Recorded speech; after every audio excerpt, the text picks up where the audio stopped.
ସାଙ୍ଗମାନେ ଆମେ ରାସ୍ତାରେ ବର୍ତ୍ତମାନ ଯାଉଛୁ। ଆରେ ଏଇଠି ଗୋଟେ କ'ଣ ହେଉଛି ସାଙ୍ଗମାନେ, ଟିକେ ଯିବା ଦେଖିବା ପାଇଁ। ଆରେ ଏଇଠି ତ ସବୁ ମୋ ସାଙ୍ଗମାନେ ଠିଆ ହେଇଛନ୍ତି। ଆରେ ଇଏ କ'ଣ ହେଉଛି ମଉସା? ଏଇଟା କ'ଣ ଚାଲିଛି? ଏଇଟା କ'ଣ ହେଉଛି? ମୁଗ ମୁଗ ପେଶା ହେଉଛି ତ?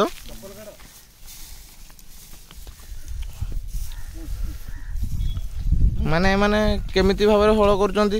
ମଝିରେ ତ କିଛି ନାହିଁ, ଖୁଣ୍ଟି ଦରକାର ହବନି ତ? ଏଇ ଯୋଉ ଟୁପିଟା ପିନ୍ଧିଛନ୍ତି ମଉସା, ଖରା ତ କାଟୁନି?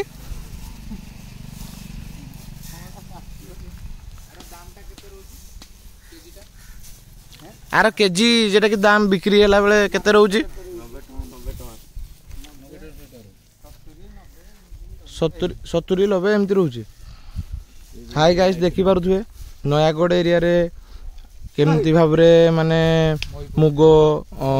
ମୁଗ ବିରି ଚାଷ ସବୁ ଏମିତି କରାଯାଉଛି। ଏଠିକାର ମାଟି ଏତେ ଭଲ ଯେ ମୁଗ ବିରିର ମାନେ ବହୁତ ଭଲ ଚାଷ ସବୁ କିଛି ହେଉଛି।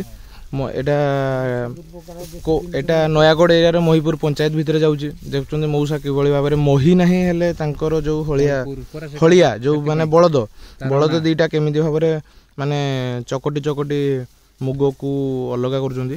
ମଉସାଙ୍କୁ ବି ଦେଖୁଥିବେ, ମଉସା ବି ତାଙ୍କ ସହିତ ଚାଲିଛନ୍ତି। ମଉସା କିଭଳି ଭାବେ ଯୋଉଟା କି ମହି ନାହିଁ, ଆମର ମହି ଖୁଣ୍ଟ ଥାଏ ନା, ସେଠି ମହି ନାହିଁ ବୋଲି ସେଥିପାଇଁ ଏ ଏରିଆଟାର ନାଁ ହେଉଛି ମହିପୁର। ଏଇଭଳି ତ ମଉସା ଘରେ ଆପଣ ଦେଖିଥିବେ ଧାନ ମଳିଲା ବେଳେ ଗୋଟେ ମହି ଖୁଣ୍ଟ ଥାଏନି, ମାନେ ଗରୁ ଦଉଡ଼ିରେ ଦେଇ ସେଥିପାଇଁ ପ୍ରସିଦ୍ଧ।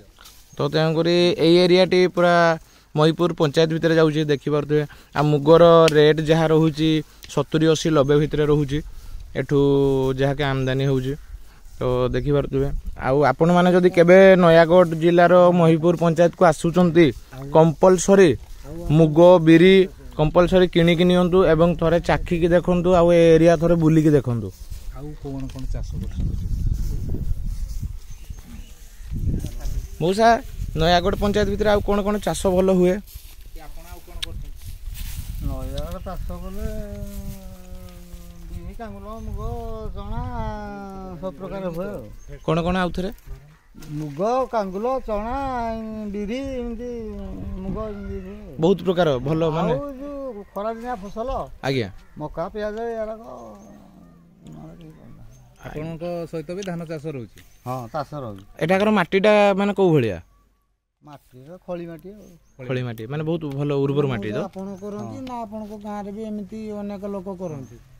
ହଁ, ଗାଁରେ କରୁଛନ୍ତି ଅନେକ ଲୋକ। ଦେଖନ୍ତୁ ପ୍ରତ୍ୟେକ ଲୋକ ମାନେ ପ୍ରାୟ ଏଠି 70-80-100 ଭିତରେ ଘର ହବ, ଏଠି ପ୍ରାୟ ଏମିତି ସମସ୍ତେ ଚାଷ କରନ୍ତି। ଆଉ ଦୁଇରେ ଆଙ୍କର ଏଠି ତାଙ୍କ ଜଙ୍ଗଲ, ତେଣୁ ଆଙ୍କର ଚାଷବାସ ହିଁ ଏଇଟା ତାଙ୍କର ଜୀବନ। ହଁ, ଆପଣଙ୍କ ନାଁଟା କୁହନ୍ତୁ। ଆପଣଙ୍କ ନାଁଟା? ବନୁ ବେହେରା।